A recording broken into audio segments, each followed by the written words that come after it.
आज मैं आपको उत्तर प्रदेश में हुई वोटिंग की ऐसी तस्वीरें दिखाऊंगी जिसे देखकर आप तालिबान का चुनाव भी भूल जाएंगे। तो कुर्सी की पेटी बांध लीजिए, कम से कम 10 वीडियोस दिखाऊंगी जिसमें बेईमानी मक्कारी की सारी मर्यादाएं तोड़ दी गई।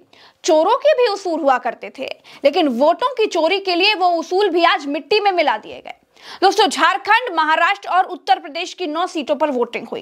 अंतर इतना है कि महाराष्ट्र और झारखंड में प्रत्याशियों ने चुनाव लड़ा और उत्तर प्रदेश में भाजपा की तरफ से पुलिस ने चुनाव लड़ा। मुस्लिम बाहुल्य बूथों पर मुस्लिम वोट डालने से रोकने के लिए हर हथकंडा अपनाया गया। सबसे बड़ा हथकंडा यह था कि लोगों को लाल पर्ची के अलावा किसी और पर्ची पर वोट डालने नहीं दिया जा रहा था। अब लाल पर्ची कहां मिलेगी किसी को नहीं मालूम था। पता किया गया तो लाल पर्ची किधर मिलती है, तो पता चला कि भैया लाल पर्ची तो बीएलओ देगा। लेकिन अब उससे भी बड़ा सवाल था कि बीएलओ कहां मिलेगा। उत्तर प्रदेश के चुनाव में हिंदू वोटरों को वोट देने में कोई तकलीफ नहीं हुई। मुसलमानों के लिए पुलिस ने बैरिगेटिंग लगा दी, बैरिगेटिंग लगाकर चेकिंग की, जबकि चुनाव आयोग की गाइडलाइन कहती है कि पुलिस को पर्ची चेक करने का कोई अधिकार नहीं है। ये देखिए, ये मुरादाबाद की कुंदर की सीट है। यहाँ पुलिस बैरिगेटिंग लगाकर खड़ी है, जबकि पर्ची चेक करने का अधिकार पुलिस को तो है ही नहीं। बैरिगेटिंग लगाकर पर्ची चेक कर रही है पुलिस, जबकि आप अखबार की कटिंग देखिए। चुनाव आयोग का साफ कहना है कि मतदाताओं की पहचान करना पुलिस का काम नहीं होता है। आपको कितना अधिकार है पर्ची चेक करने का? अधिकार कैसे है? चेक कैसे का मतलब है? आप पर्ची चेक करने का आपको अधिकार ही नहीं है। आपको किसने दिया अधिकार पर्ची चेक करने का, बताइए।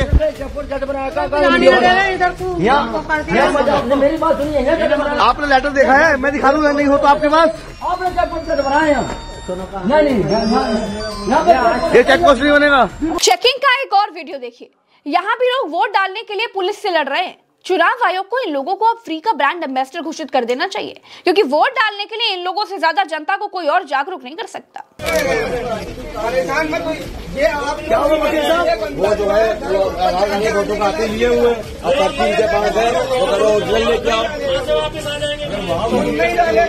वो नहीं डालेगा वहाँ से वापस आ जाएगा। सही बात है। आप यहाँ से वापस भेजने का राइट नहीं है आपको। अरे हमारा राइट नहीं आई तो चेक करिए। दोस्तों, अब आप ये दूसरी तस्वीर देखिए। ये मीरापुर की सीट है। यहाँ पुलिस वोटरों के साथ हाथापाई करते हुए दिखाई दे रही है। यहाँ भी पुलिस वोटरों की पर्ची चेक कर रही है और लाल पर्ची ना होने की स्थिति में उन्हें वापस भेज रही है।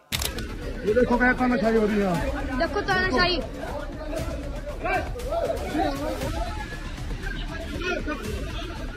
दोस्तों, अंबेडकर नगर की कटहरी सीट पर मुस्लिम बाहुल्य बूथ पर बताया गया कि मशीन खराब है, घर जाइए बाद में आइए। आईडी दिखाइए तो मैं आइडिया दिखाऊं, उसके बाद कहा जाइए भाग जाइए, मशीन बिगड़ी है।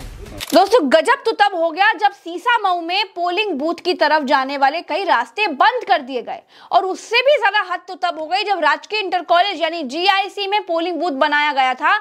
यहां जाने का रास्ता जेसीबी से सड़क खोदकर बंद कर दिया गया, क्योंकि चुन्नीगंज जेआईसी पोलिंग स्टेशन पर करीब 26,000 वोटर हैं और इनमें 90% मुस्लिम आबादी है। जानबूझकर शॉर्टकट रास्ते को बंद करवा दिया गया। विपक्ष और विपक्ष दल के वोटरों के लिए इस तरह की दीवार खड़ी की जा रही थी। वहीं दूसरी तरफ भाजपा के विधायक हैं राहुल बच्चा, इसी सीसामऊ में वार्ड नंबर 15 में वोटिंग के दौरान वोट मांग रहे थे। वोटर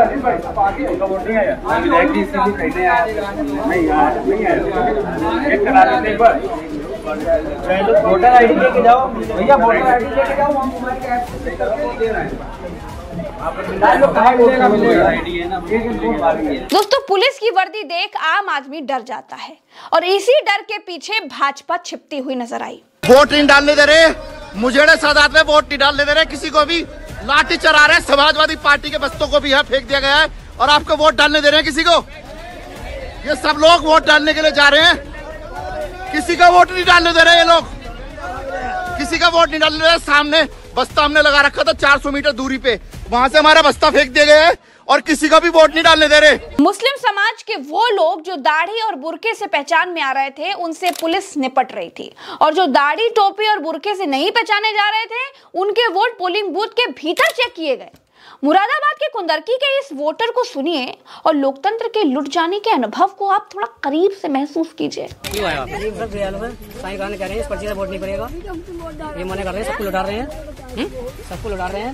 ये नया और वोट डालने वाली पार्टी है वो मना कर रही है। जो एजेंट थे उन्होंने मना कराया उनसे, बोले पर्ची देखो इनकी चेक करो, बोले ये फर्जी पर्ची लेके आए हैं। फर्जी और एक नेता है, हाँ मैंने ये भी बोला, ये सामने भाजपा नेता भी आए हैं कोई, और उन्होंने अंदर जा रही है, उन्होंने ईवीएम पे मैंने बटन दबाया था तो उन्होंने मेरा वोट चेक करा, बोली काय का बटन दबाया, जो अंदर है कौन है वो जो पता नहीं प्रभारी है या क्या है, उनका मैं वोट डाला है अंदर ईवीएम पे खुद गई थी वो देखने, बोले आपने साइकिल का बटन दबाया है, मुझसे बोला ये चीज वोट नहीं डालने किसी को, पब्लिक लौट जा रही है वापस लाइन में से। कौन सा गाँव है? ग्राम पंचायत। यही हाल मुरादाबाद की मीरापुर सीट पर भी दिखाई दिया। भाजपा की गुजरात लॉबी और बाबा ब्रिगेड की लड़ाई में लोकतंत्र को सूली पर चढ़ा दिया गया। मुरादाबाद की मीरापुर सीट से भी वोटरों को सुनिए और दुनिया का सबसे बड़ा लोकतंत्र कहां जा रहा है सोचिए। ये हमारा देश संविधान से चलता है, इस तरीके से तो देश का नाश हो जाएगा, काम खराब हो जाएगा भाई। ये हमारी कटौली गाँव में वोट नहीं बिल्कुल डालने दे रहे किसी तरह भी।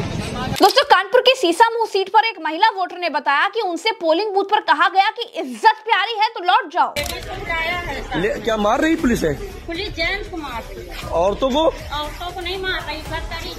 पर्ची नहीं बनने दे रहे हैं कहीं पे, जो पहले पर्ची बनती थी जी जी वो सब अंदर से भगा दिया। हमारे सहयोगी आकिब ने कानपुर में चल रहे नंगे नाच के बीच रिपोर्टिंग की, उसका भी एक हिस्सा आपको देखना चाहिए। देखिए, आप वोट डालने गए थे, अभी क्या कुछ हुआ? अरे सर पर्ची छीन ली ना, डंडा मार दी पेट पे, कह रहे कोई वोट नहीं पड़ेगा। दांदागर्दी चल रही है, वोटिंग थोड़ी ना हो रही है, फर्जी की दांदागर्दी हो रही है यहाँ पे। आईडी है तभी वोट नहीं डालने दिया? सर मेरे पास, मैं आधार कार्ड भी ली हूँ, पहचान पत्र भी ली हूँ, मेरे पास पर्ची भी थी, कंप्यूटर पर्ची भी थी और लिखित पर्ची भी थी, उसके बावजूद भी इन्होंने नहीं डालने दिया है। क्या बोला क्या है? कहीं कोई वोट नहीं पड़ेगा, चलो भागो यहाँ से, वो डंडा मार दी ने। आपका वोट पड़ा? नहीं, हम भी डालने जा रहे थे, नहीं डालने दिया, भगा दिया। कल भागो अपने अपने घर जाओ सब लोग।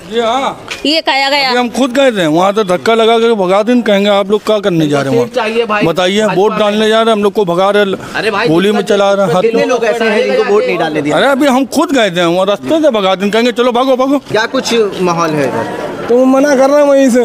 हाँ, वहाँ जा रहे हैं, उनको मोबाइल पहले दिखाओ, आधार चेक कर रहे हैं, उसके बाद जो कह रहे जाओ तुम्हारा वोट नहीं पहुँचेगा।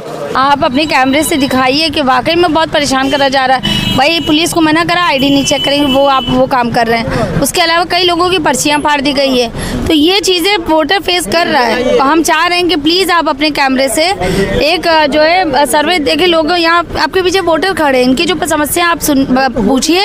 हम चाह रहे हैं कि आप जो इसकी आवाज़ ऊपर तक पहुँचाइए। आप लोगों के बीच में जारी क्या कुछ शिकायतें मिल रही है? अरे बहुत शिकायत मिल रही है, इसीलिए हमको बराबर, और इतने फ़ोन आ रहे हैं, पहुँच नहीं पा रहे वहाँ पर जहाँ पर दिक्कतें हो रही है। तो प्लीज़ आप मेरा इतना मदद करिए कि आप अपने कैमरे से लोग पीछे खड़े इनकी समस्या सुनिए और इसको ऊपर तक पहुंचाइए, ताकि हम चुनाव आयोग से इसकी शिकायत डायरेक्ट जा सके। इतनी चीख पुकार के बीच तेज प्रताप यादव ने चुनाव आयोग को चिट्ठी लिखी, जिसमें लिखित में बीएलओ वाली पर्ची का जिक्र किया गया। अखिलेश यादव को चलती वोटिंग के बीच प्रेस कॉन्फ्रेंस करनी पड़ गई। अखिलेश यादव ने कहा कि चुनाव आयोग अंधा हो गया है, उसे न दिखाई दे रहा है न सुनाई दे रहा है। बीजेपी वोट से नहीं खोट से जीतना चाहती है, भाजपा हार के डर से बेईमानी का दबाव बना रही है। इतनी शिकायतों के बाद लगता है चुनाव आयोग की इंद्रियां काम नहीं कर रही हैं, न उसे दिखाई दे रहा है न सुनाई।